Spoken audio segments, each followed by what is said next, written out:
आपला बार्शी तालुका महाराष्ट्र शासनाने दुष्काळग्रस्त तालुका म्हणून घोषित केला होता आणि त्या अनुषंगाने टंचाईच्या अनुषंगाने ज्या काही उपाययोजना करायच्या होत्या त्या अनुषंगाने आपण संभाव्य कृती आराखडा जो होता आपला 2023-24चा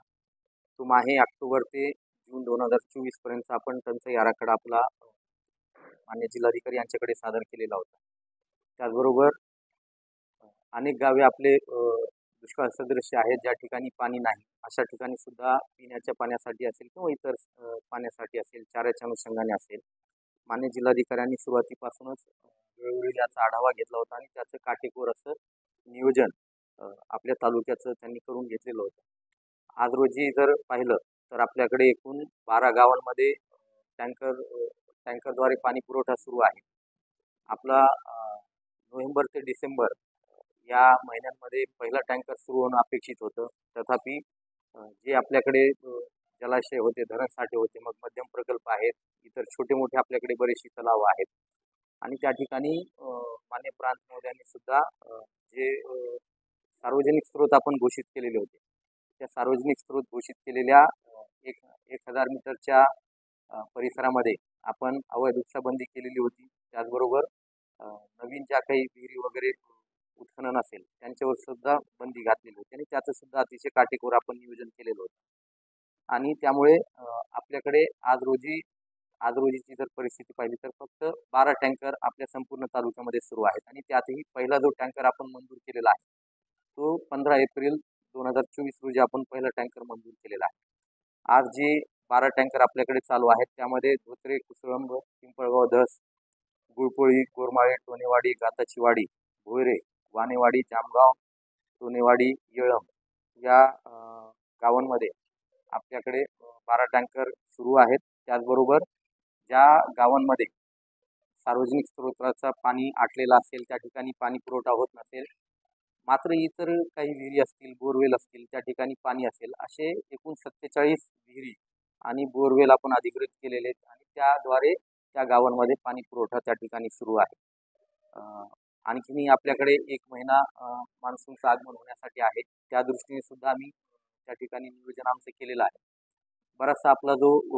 उत्तरेकडचा भाग आहे त्यामध्ये धोत्रे असतील, कुसळंब आहे, त्याचबरोबर इतर जे खामगाव वगैरे गाव आहेत त्या ठिकाणी त्यांचे सार्वजनिक स्रोत पण त्या ठिकाणी आटलेले होते मात्र इतरही गावांमध्ये कुठेच पाणी नसल्यामुळे बऱ्यापैकी आपल्याला बार्शी शहरातल्या ज्या विहिरी होत्या ज्या ठिकाणी पाणी उपलब्ध होतं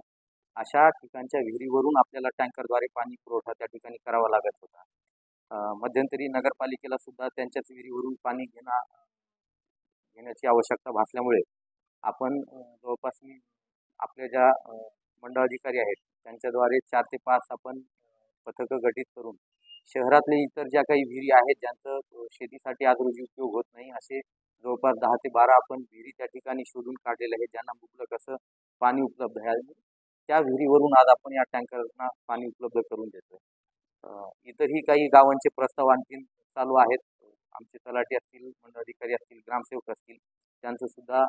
गावावरती असेल किंवा जे काही ग्रामीण भाग आहे त्या ठिकाणी त्यांचं सुद्धा लक्ष आहे आणि ग्रामीण भागातून जेव्हा प्रस्ताव या ठिकाणी प्राप्त होतात तातडीने प्रांताधिकारी यांच्याकडून त्याच्यावरती लवकरात लवकर ते प्रस्ताव त्या ठिकाणी मंजूर केले जात आहेत। चाऱ्याचा जो विषय होता चाऱ्याच्या बाबतीमध्ये आपल्याकडे ज्वारीचं पीक चांगलं आल्यामुळे